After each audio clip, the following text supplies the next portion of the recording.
Hey everybody, Ray on the road here, back with 8, or at least I would be back with more Fire Emblem 8 if it wasn't for the fact that I was having some audio issues while recording, well, the next several episodes. The result is, just so I could keep the footage and do something with it, was I would just do a little recap at hyperspeed here, so that when we get to the next episode, it's not just such a staggering jump of missing a few. If four, pretty sure it's four. We'll see when I go through these chapters here. No, wait, I think it was 2 episodes worth. I think it was 4 chapters in total. I think it was 2 episodes worth. Um, at the issue, the audio got a little screwed up. That was my fault. I'm not really talking about this chapter. It was basically just Orson all the way, so not really much to talk about. Letting Orson do Orson things. And yeah, the boss was pretty dodgy. Finally, we got the kill. Steal Orson's silver sword because he doesn't need it anymore where he's going. And then, yeah, we go on to the next chapter, which is the forge, I believe. That's the one that follows. But at least I was nice enough to keep in all the battle prep. I should have cut those. Yes, the fucking forge. Okay. So this is another one where, like, I kind of let Joshua do all this. Is what ends up happening. I could have probably used Ephraim to do everything Joshua did, but I was having Ephraim on Cav duty. We'll see. So Joshua had to take the lead. I tried to feed some kills to Saleh, and figured like, hey, Saleh is not unusable, so probably should use him while I have the opportunity. Plus, getting a recruit to level 10 isn't too terribly hard.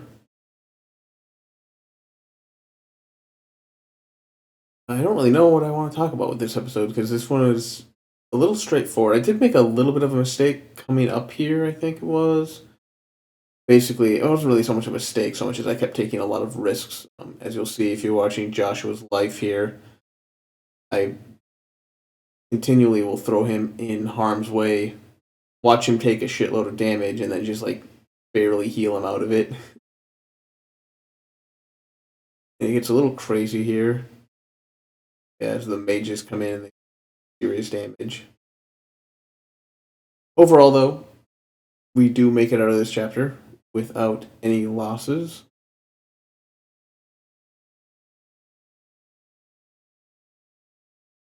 Oh yeah, this is where I almost lose Cyrene because I kind of forgot there was a armor knight down in that corner, hiding in the fog of war, who almost one-shot her.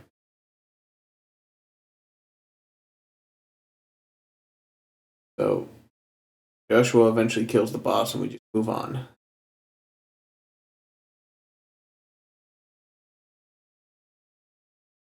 To this would be chapter. This is chapter 7. Chapter 7. So with not Vanessa, with Serene, that's her name, unable to carry anybody, I can't shortcut this chapter, so we are forced to take the long walk of shame all the way across around the mountains. Keep. I've got my Scrubbly squad, as you can see up there, I got 3 units trying to take on 2, and it is surprisingly difficult to do, as you'll see here coming up in the next few turns. Still just trying to train Sele here, giving him XP when I can. Then yeah, this is where we a little risky here, trying to get around with the mage. For some reason, though, if I'm not mistaken, I think the mage actually attacks Cyrene here. Yeah, attacks Cyrene. At which point I just let Cyrene kill the mage. But yeah, like some really sad when I'm having the Scrubbly squad there. Can barely take on 2 units. But what are you gonna do? Overall, they could do it. It took some strategic play, but they could do it. Oh yeah, and this is where I'm like, oh, you know, what would be a really good idea is to give Stele one more level up here by letting him attack the boss. Well, I end up just doing some really stupid shit here, as you'll see, which is like, oh wait, Stele can actually kill the boss as long as we got who's my healer? Natasha. That's right, Natasha is there to heal him. So I was like, fuck it, we're just gonna let him go ahead and kill the boss. Get 2 level ups, means he'll be level 10. Result is he will promote at the beginning of the next chapter. Or so I thought. Turns out he's a super recruit, not a normal recruit.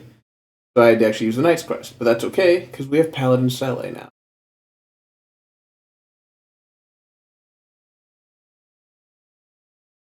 And in this chapter is where I find out just how rough it is not having a lot of door and chest keys. Or no thieves with lockpicks. Still don't have a thief or or a rogue or anything. This is my little plan here is to have Sele go off and do things all on his own. He's still, fortunately, we don't get to see a very good job because we're in fast mode. But Sele is actually quite sticky. I believe at this stage he still has like 1 or 2 defense, and like it's not even 30 HP yet. So he's quite vulnerable and is relying entirely on his ability to dodge to do any actual amount of fighting. Despite that, I do end up sending Sele all on his own, figuring like, hey, as long as I'm careful and only fight like 1, maybe 2 units at a time, should be fine. Whoa. So yeah, generally gonna be fine as we'll see. I don't know what else to talk. I'm not really sure, but I know what I'm here to talk about, but I'm not doing a very good job of it. I don't know what to say or do. Other than that, you can see up at the top here, we've got Ephraim. I outfitted him with the Armor Slayer. We're just going to let him destroy all these Armor Knights, while Sele cleans up these little miscreants over here. And Joshua, as we will see, if not right now, momentarily, kind of coming up here, will be on reinforcement duty that come in behind Ephraim's initial party there. Or what used to be Ephraim's party. Yeah, and this is where I have to actually make the choice, where I'm like, oh, I don't have enough chest keys, and as we find out here shortly, the thief that spawns is actually not programmed to go strictly off of after doors. He will fill up his inventory stealing from me before he gets to the door. And actually prefers stealing, so I was not able to get him to open the door and or the chest, or the chest in the other room. The result is that I just had to look up what those 3 chests contained so I could pick which one I wanted, since I was only going to get 1 chest. In the end, I took the Seraph's Robe, which we'll see later goes on to Sele, because of course it does. Sele needs the added defense. Or not defense, they added HP to survive a little better. And other than that, this is basically just kind of cleanup at this point in the game. Ephraim just doing Ephraim things. And this is where I'm trying to get the thief to play nice and go after the door. Like, I'm giving him a clear path. Like, here, go to the door. Like, nope, I'm just going to attack. He actually started to attack my units, which is where I'm like, that's not right. So I'm trying to lure him to the door here. I'm like, maybe he can just keep attacking Enos. He'll go. Nope, he just starts attacking Ephraim, at which point I'm like, okay, well, I tried. Thief's not playing nice. We're not getting the other. And yeah, this is where it's just we're just gonna let Franz do archer things versus a wyvern, and yeah, that'll finish it up. We choose to go with Garcia, and I think I left. Oops, start over. That's right. I had to restart. Um, then yes, then we get into the first of the Erica route chapters. Something that's right here. No, this is right. This is right. But I don't do Erica route very often. I usually just do Ephraim's route. But no, this is the first Erica route map. I know what's going on. So again, left in my battle preps because I know what I'm doing. I edit really well, apparently. So this is where we get to see Sele really go off and just kind of more or less Sele thing. While Ephraim follows behind, wishing he had axes. Surprising they actually attack Ephraim more frequently than they attack Sele, despite the damage difference. I kind of understand why. I kind of don't, because my understanding, the GBA Fire Emblem games were generally the AI was wherever it could do the most damage, unless it saw a kill, then it would always go after a kill. But for some reason, they really like fighting Ephraim, and I don't know if it's because the game, like the part of the randomizer, thinks that Ephraim is actually a lord, and so because it's got Ephraim's character attached to it, they keep attacking Ephraim's mercenary because they're like, "Hey, Ephraim is a lord, and they want to kill lords." I don't know, but they really have a hard on for Ephraim, and it's actually been kind of useful when they will go after Ephraim over other units because Ephraim can generally do a very good job surviving and dealing damage back to them, usually killing them because Ephraim's pretty good. Anyway, back to what's actually happening in the chapter, though. As we'll see coming up here, I make a little bit of a grave mistake in that I have who is it? Franz. That's who the archer is. Franz. I'm like, I thought I can have Franz and Cyrene fight the pirate, like bait the pirates out of the water using Cyrene's limited flying ability with 5 move and flying. And I find out real quick coming up here that is not such a good idea. Yeah, I think I just passed it actually there where I backed off Cyrene. So basically I found out Cyrene kind of dies to one hit. Like the pirates will one-shot her. So I'm like, you know what's a good idea is having Franz fight all these pirates. And I mean, it works. Spoiler alert, it works. As you can see, Franz actually does okay. He doesn't double, but he doesn't get doubled, and he can take up to 3 hits and kills them in 2, so like it works out.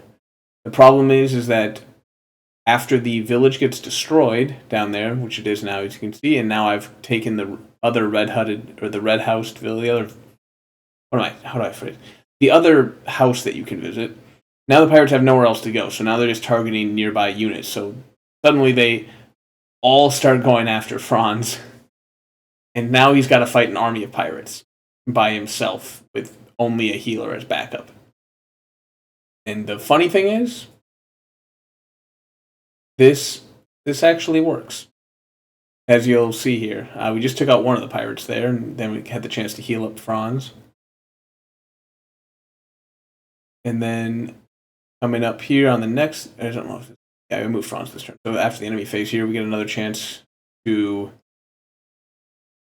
have Franz go 1v1 a pirate. I think he actually gains speed on one of them. That's what allows him to double a pirate, and I think that's what saves his life. If I'm not mistaken. Yeah.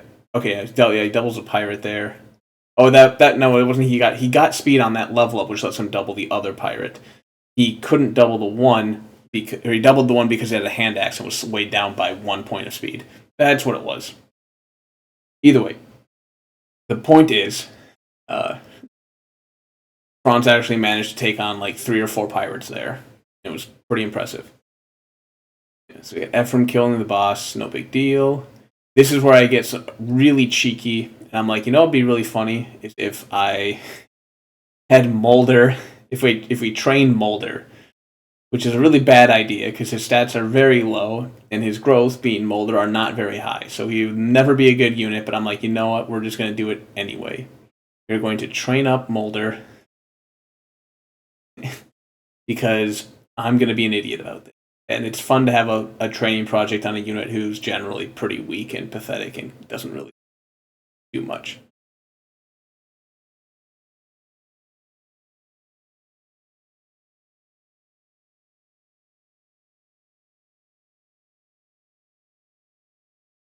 Okay, yeah, this is the chapter I was thinking of that I remember. This is the last chapter that I'm aware of that we had where I was having the audio problems. Everything beyond this should have been fixed after I caught on to what was causing the problem. It took me a while. First of all, I'll just be honest. I recorded like 2 of the episodes without even realizing there was an audio problem because I didn't put them into the editor until sometime later after recording them. And then after I noticed them, I recorded one more thinking I fixed the problem because I had moved some of the audio settings around, and then turned out it didn't fix the problem. I have since then fixed the problem, and I now know I have fixed the problem. Hopefully we don't have it again. Anyway, this chapter is unfortunate that we have to watch it like this, high speed or otherwise, because this chapter made me sweat. And the reason it made me sweat, as you'll see here, is the fucking green units actually aren't afraid to move. And damn it, it is really hard to catch a 8-move flying unit. Enos randomed into a Wyvern Lord, Ranak the Wyvern Lord, and he was going all over the place, trying to be helpful. And it was not being helpful because it meant I could not talk to him. And so getting him under control actually meant I had to do some really weird shit. Well, not really weird. I had to like rescue him and then literally walk him over to where I was going to get him talked to. While Garcia, meanwhile, had to go talk to, I believe, Tethys. Yes, I believe it was Tethys, was the one who turned into the Armor Knight you can see down there, who also moved out of position. So Tethys, the Armor Knight, is now making it harder on me as well. Thankfully, Tethys has 10 armor or 10 defense and 10 res. Unfortunately, Tethys has like 20, I think 2 it is, HP. So even with the 10 armor, or the 10 on both defensive stats, can only take like 2 or 3 attacks. And was very quickly getting to the point of dying, and I could not reach Tethys with any of my healers. So I was like, okay, well, we're going to have to rescue drop you also into Garcia's range to talk, while simultaneously fighting off the horde of incoming enemies while trying to prevent them from hitting the ballista, because as we'll see here coming up, when the enemy gets closer to the ballista, who is it? Garcia. Garcia, unfortunately, takes one more attack than I predicted he would be taking. And that, well, yeah, first of all, I drop Ranak off there because I'm like, oh, hey, I can reach Ranak with Garcia here. And worst case scenario, he flies exactly where he flew there, which allows me to talk to him there in that regard. Problem is that now I've got Ranak, trying to talk to everyone, trying to clean up this mess I've made in the bottom. Kind of self-made, kind of just the AI being the AI. But now I've got Ranak in range of a ballista. Garcia is 1 hit away from death. And what was the other problem I had in the bottom there? There's one more problem.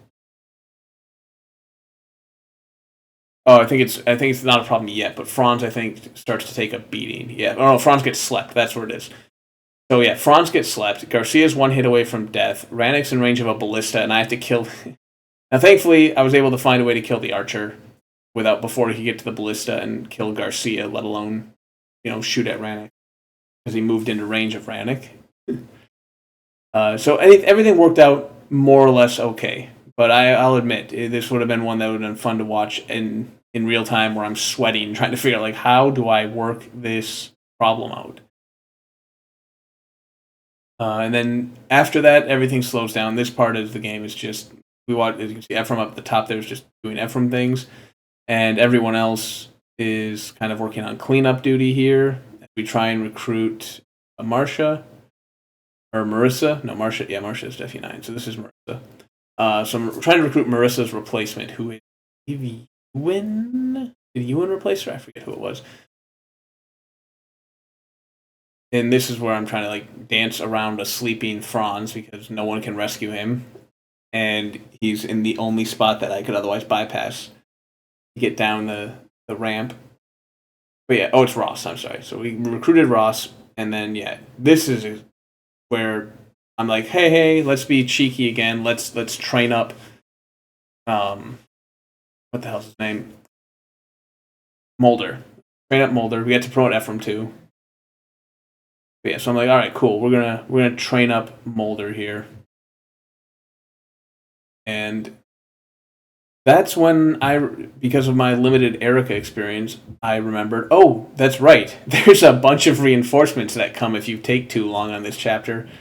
It's not something I typically end up doing, so I completely forgot these guys were all coming. Thankfully, despite everything, I was actually in a pretty decent position to deal with them.